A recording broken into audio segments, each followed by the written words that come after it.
Game 1 is in the books of the Stanley Cup Finals, and the Tampa Bay Lightning, the defending Stanley Cup champions, had absolutely no problem at all beating the Montreal Canadiens by a score of 5-1. Joining me to talk about it, he is the premier Tampa Bay Lightning insider, Eric Erlinson. How you doing, bud? I'm good, Tony, man. It's great to be on with you in video format. We usually do this voice format, but this is modern technology is great. You're right. You're right about that. I could tell your hometown team is winning. My hometown team is losing one game in. One game doesn't make a series, as we saw between the Canadiens and Vegas. And we also know that it doesn't matter what the score is. Tampa Bay beat the Islanders 8-0 in Game 5, and they lost Game 6 by a score of 3-2. Having said all that, I have to tell you, I understand why they're defending champions, and I understand why they're in the finals. It's nothing new that I'm going to tell you, but Eric, as you know, the Tampa Bay Lightning, they are really, really good. They are so deep, Tony. They don't have many areas that you can exploit, right? They're a hardened team now. They understand what it took for them last year in the bubble to get to the championship and the type of game you have to play and the understanding on how to play that game. I mean, just look at the left side of their D with Victor Hedman and Ryan McDonough and Mikhail Sergachev's emergence. You know, I mean, they're so deep that Blake Coleman's a top 6 guy probably on just about any other team. And the price they paid to acquire him at the trade deadline last season dictates he should be a top 6 guy, but they're so deep, he plays more of a third-line energy checking role, but he's capable of scoring 20 goals. Yanni Gourde is a 20-goal scorer. He's a 2-time 20-goal scorer. He's a third-line center asked to do a lot of the checking nowadays, which they've done throughout most of this postseason, and that's not even counting Braden Point and Nikita Kucherov and Stevens. I mean, they have the top 4 scorers in the playoffs right now. Yeah. So Stamkos, Kucherov, Point, Alex Killorn. They really haven't gotten the production out of their back end, despite the goal by Eric Chernak in Game 1 that they got during the regular season. Yeah, and pardon me, Eric, what do those 4 guys have in common? They're really good players. Yes, and they were all drafted by the Tampa Bay Lightning. I mean, and that's one big thing, and we've been talking about this for years. Al Murray is the architect of that whole scouting department, and he's been there for a while. But think about this. Look, they drafted Steven Stamkos at number 1. No problem there. They drafted Victor Hedman at number 2. They probably lucked out by getting the number 2 pick because with all due respect to John Tavares, I think Hedman is exactly what the doctor ordered for Tampa Bay. But think about this. Nikita Kucherov is, where would you put him? Top 5 player in hockey? Absolutely. Okay. They drafted him. Mm-hmm. Braden Point is top 10 player in hockey? Easily. They drafted him. And then you talked about Killorn. They drafted him. Palat, they drafted him. Gourde and Johnson, they did not draft them. Nobody did. And they signed them as free agents. Cirelli, they drafted him. Vasilevsky, they drafted him.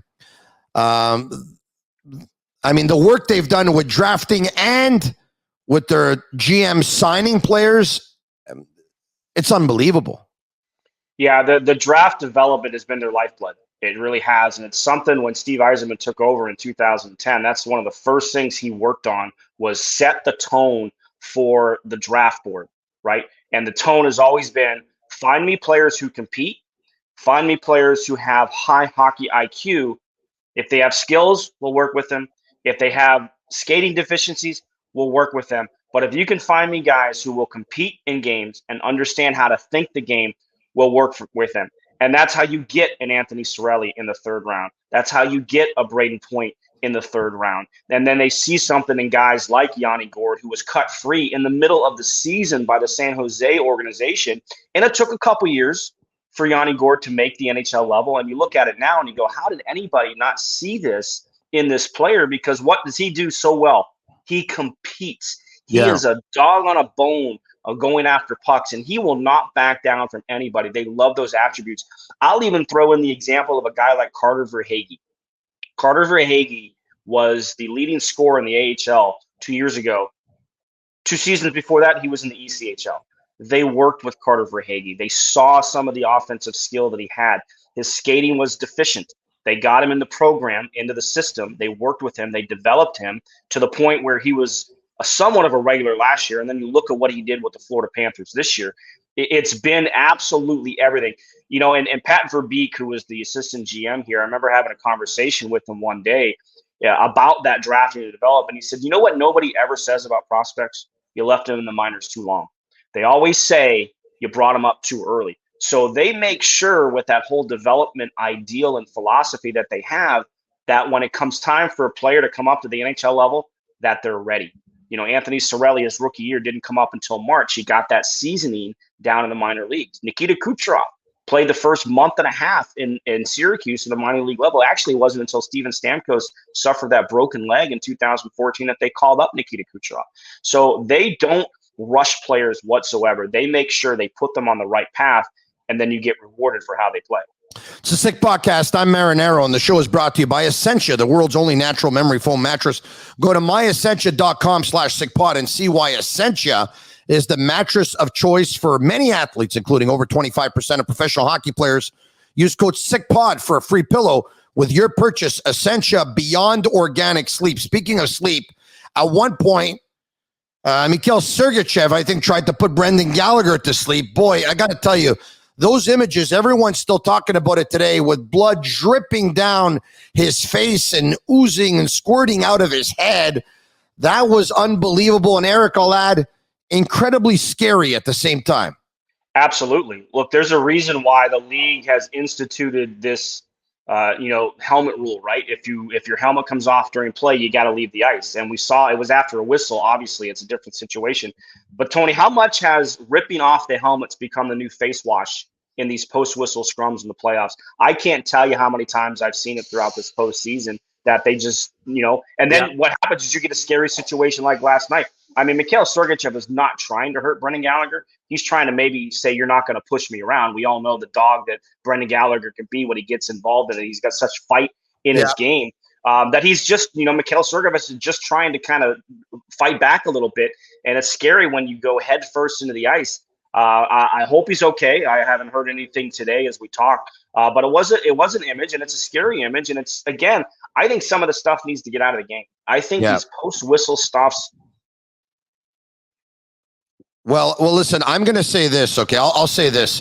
And by the way, to answer your question, Luke Richardson said earlier today that he had a goose egg, Brendan Gallagher did, last night at the end of the game. He had a chance to see him today, and he said, listen, he'll be there for game 2, and he'll be competing. I'll tell you this, though. Gallagher went in and tried to start something because of that competitor that he is, and the Canadians were losing that game.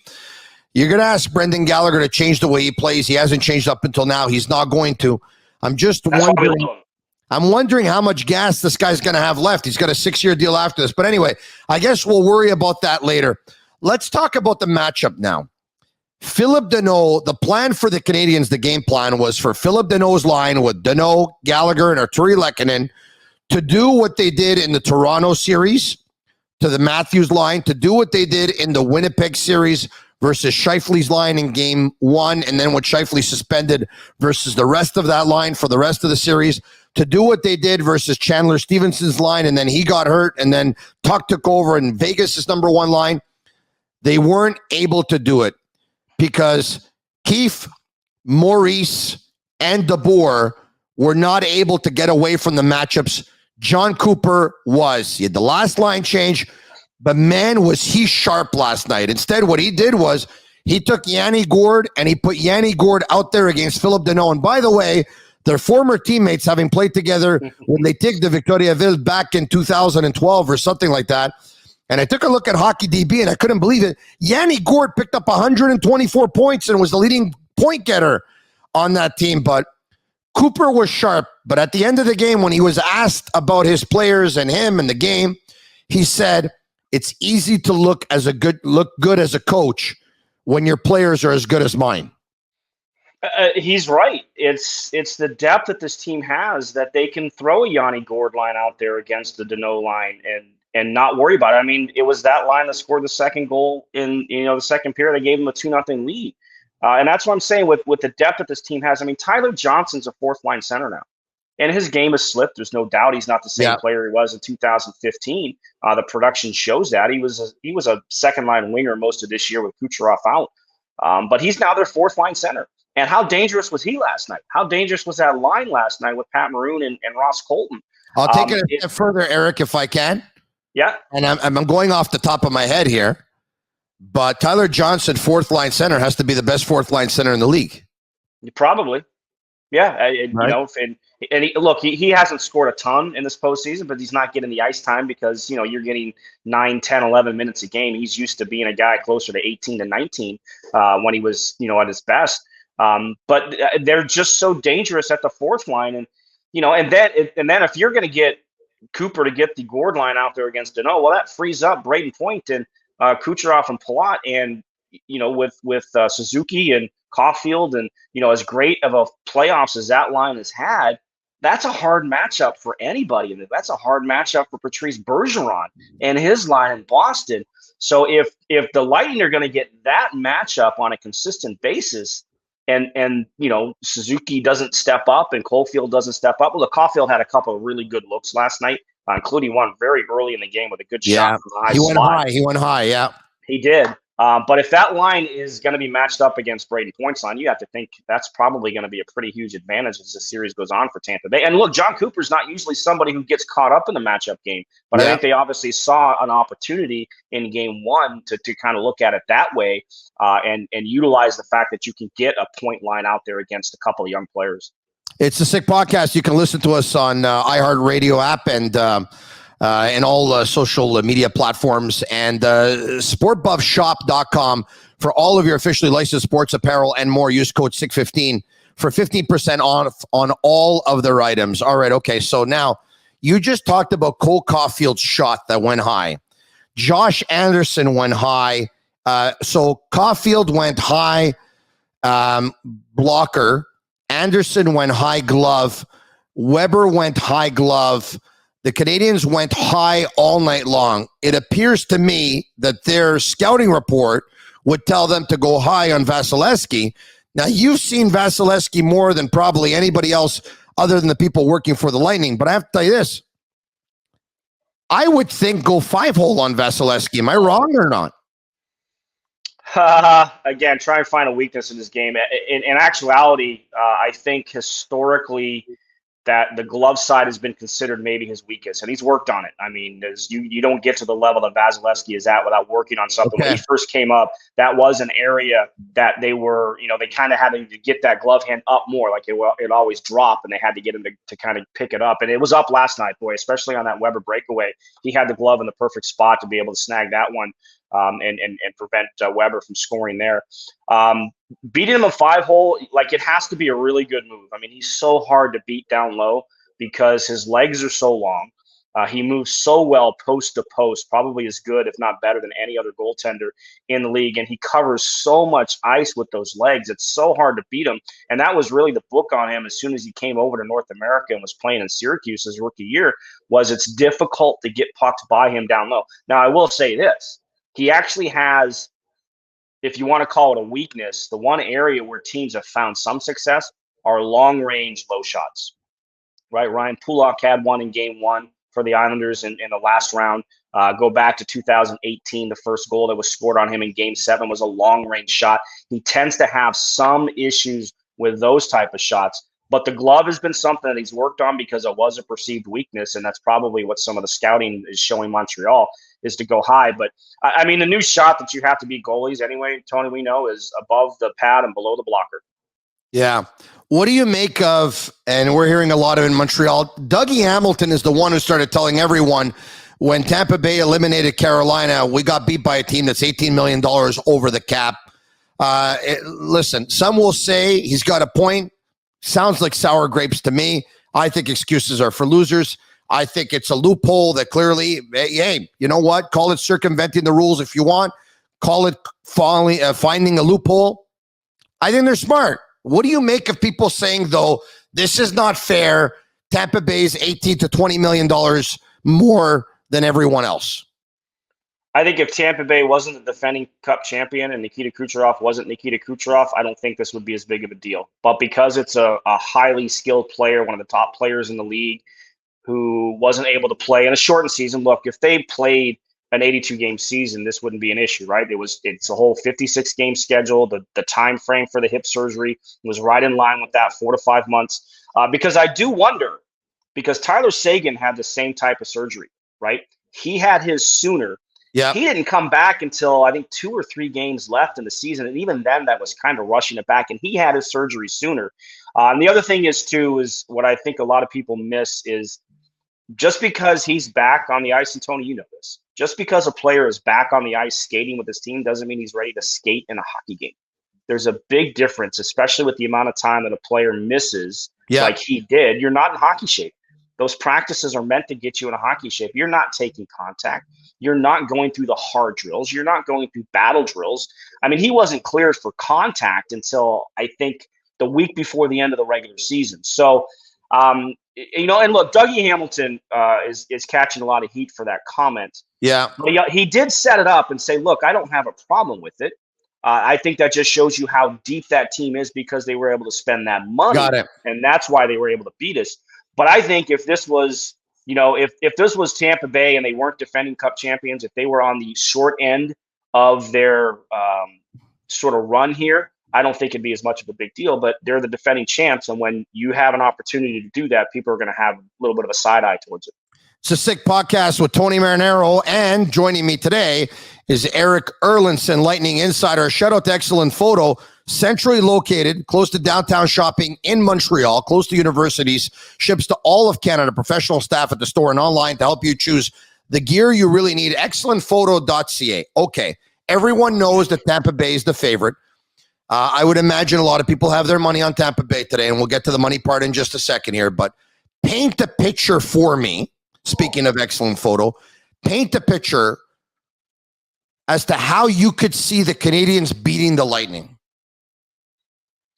Well, Carey Price is certainly capable of stealing games, and he made some fantastic 10-bell saves last night to keep the game close. So that's always a possibility when you've got one of the top goaltenders in the world in your net. The other idea, again, if I can, Carey Price would have to give up 2 or less. Yes. Okay, that's number one. Number 2. Yes, and we know Montreal's record when they give up 2 or fewer, right? They're fantastic in these playoffs. The other thing is I think I mentioned this to you before, is force Tampa Bay to turn the puck over. And I know it's a game of mistakes. Every team makes them. Nobody plays a perfect game, and usually who makes the fewer turnovers has the better chance to win the game. If you can get, and look, this happened to Tampa Bay last night when Montreal made the push, when they made it 2-1 and they had a couple of chances in that time frame. It's because the Lightning started to feel too good about their game. Their D was getting a lot lower than we've seen throughout a lot of this playoffs because they felt good about their game. And sometimes that can be a backfire on them because then they will start turning pucks over. You have to force Tampa Bay into beating themselves. And that's easier said than done with what they've gone through the last 2 years. Because I say it again, the seminal moment for this championship run last year and what they're doing this year came in game 1 against Columbus in 2019 when they were up 3-0, end up losing that game in regulation 4-3. And the comment from John Cooper, we're too worried about scoring the 4th goal instead of keeping the first one off the board. And when they lost that series, it sent them into some soul searching as a franchise. They didn't knee-jerk react. Julien Brisebois kept that same analytical approach that he has, didn't make a coaching change, which everybody said had to happen, stuck with it. They just tweaked their understanding of taking risk out of their game. And because they've taken that risk out of their game, again, go back to game 1 against Columbus last year, that 5 overtime marathon where they stuck with that system, where they were patient. They didn't force plays that weren't there. They played not necessarily a risk-free game, but they just reduced the risk. And now if you're going to let them play that comfortable game that they're comfortable now playing, they're going to beat you. They've got so much skill and so much depth that eventually they're going to get chances. And what they have is eventually going to end up behind you, and that's going to give them a chance. So Montreal has to find a way to get Tampa uncomfortable and make them turn over the puck. It's amazing what one trait can do. You wonder what would have happened last year and what would happen this year and what would happen going forward if that Sergachev for Drouin trade never happened.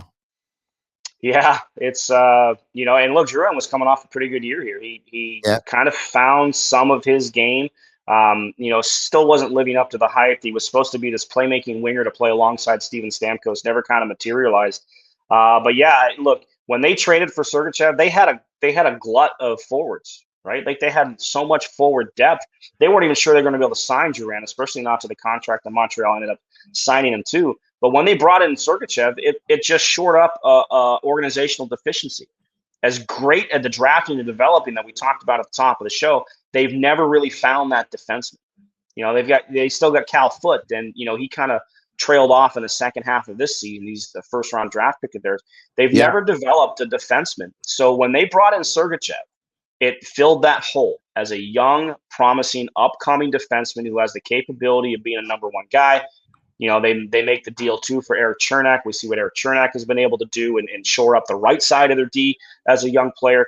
Yeah. But yeah, if Sergachev wasn't here, we just mentioned how deep they are on the left side. That's the area they had the weakness, and that's why last year they had brought in Kevin Shattenkirk, why they brought in Zach Bogosian, right before the trade deadline, because that's kind of been the weakness organizationally for a number of years, and Sergachev filled a big hole when that happened. My God, what a defenseman Sergachev is at 23, and what a defenseman he's still going to become when he hits his prime, because he's probably about 5 or 6 years away from it. It's unbelievable, really. Anyway, okay. I know you're always honest with me, but I'll end it with this, okay? So now you need to be brutally honest, right? Uh-oh. You're closer to that fan base than obviously I am. In general, do the Lightning fans think this is going to be a walk in the park? Yeah, the fans do. I think those of us who analyze the game a little differently and take some of the emotion out of it understand that Montreal's here for a reason. You don't luck your way to a Stanley Cup final, not in today's game. There's a lot of parity in it, and so yeah, the fan base for sure. They were all, hey, Lightning in 3. That's the way it's going to go. Especially after watching last night's game. But I think those of us that take a different analytical approach is like, no, wait a second. This Montreal team is tough. They play tight defense. They can be physical. They got some really good big defensemen back there. They did a pretty good job of clearing the net for the most part. You saw Tampa Bay doing these running screens a lot. They weren't parked out in front. They were trying to get traffic with motion in front because of how big and strong that Montreal D-core can be. So yeah, the fans thought so. I don't think so, Tony. I think that we're going to get a much better read on this series with Game 2. Eric Erlinson, give a shout out to your podcast so Montreal Canadiens fans watching this can actually go watch and listen to your podcast so they can hear what's going on with the Lightning's perspective on it. Yeah, just find lightninginsider.com podcast. Just go Spotify, Apple, Google, anywhere you get them, Stitcher. It's all out there. Just search for lightninginsider.com or, search for my name, Eric Erlinson, the podcast to come up. I've been doing recaps after every game, so they're ready the morning after games as we go along here. Take care, bud. Thanks for doing this, man. Thanks, Tony. A lot of fun, as always. All right. Okay, so Lightning fans think that this is going to be a walk in the park. Let's see what Cash has to say. His money was on the Canadiens for value. Is it still on the Canadiens? It's time for Sick Picks, brought to you by MyBookie. All right, Cash, your handle is Run My Bets. Money, money, money. Cash, make me some cash. Is your money still on the Habs? I'm going to be honest, guys, it's not. It was in Vegas. I did see value there. They beat them in 6 games. A major cash out, by the way, for anybody who was listening to the show. Major cash, guys, plus 300. If you put a unit, that's like 3 units of profit. We're talking big money, guys. I gave them out on also game 6. They won also. Guys, it's simple. It's literally, it's the simplest thing in the world. If you've been listening and you've been making my plays, even if you're not a sports bettor, if you've done those things, and it doesn't have to be $1,000, it can be $20 here and there, you're up big. Since I started on this podcast, we're up over 20 units. That's massive, guys, because of series futures, because of good spots, good plays. You're up big. But onto the Montreal Tampa Bay series, guys. I'm going to be honest. I think Montreal has finally met their match. I don't think there is value. You're going to get them at a ridiculous number, plus 650. I wouldn't put $1 on it. I don't see it happening, guys. I think they can. My numbers have them winning 1.5 games. So what it's telling me is they'll win 1 game almost for sure. And it's about a 50-50 that they'll win 2 games. I could be wrong. I hope I'm wrong. More plays, more clients, more money to be made. I love it all. I don't think it's going to happen. I just think the Lightning having that $10 million edge on the cap salary is a massive edge. A lot of people will say, don't, it's one player there. That's not a big deal, guys. It's a massive deal. We're talking a percentage of the salary base is increased massively. One player like that, if you did that in the NBA, if you gave the NBA an extra $10 million to one team, you would see a massive win percentage increase in that team. I don't think it can be understated. I think it's a massive deal, and the NHL should. All right. So, Cash, I don't put my money on the Habs. Who am I putting my money on? What are you looking at? You're going to put your money on the Clippers, guys. Clippers for Game 6. Clippers are going back home. I've been on these guys the entire series. 3-1 with them right now. They've been covering the spread like machines. Took them last night plus 5.5. They didn't even need the points. They won outright. They're going back to Los Angeles. They're going to win, guys. I see a Game 7. I don't know if they're going to win Game 7. I can't guarantee you guys that. But this Clippers team has been a different team at home. Expect them to put on a big performance. They've been great in late game, late season, late series scenarios. Put your money on the Clippers. Decent size bet, 2 units. There you have it. He's Cash. You can follow him at Run My Bets. I'm Marinero. Game 1 in the books. Tampa Bay Lightning 1-0 lead in the Stanley Cup Final versus the Montreal Canadiens. But always, go Habs, go. And you can follow us, listen to us on iHeartRadio and all social media platforms. Until next time.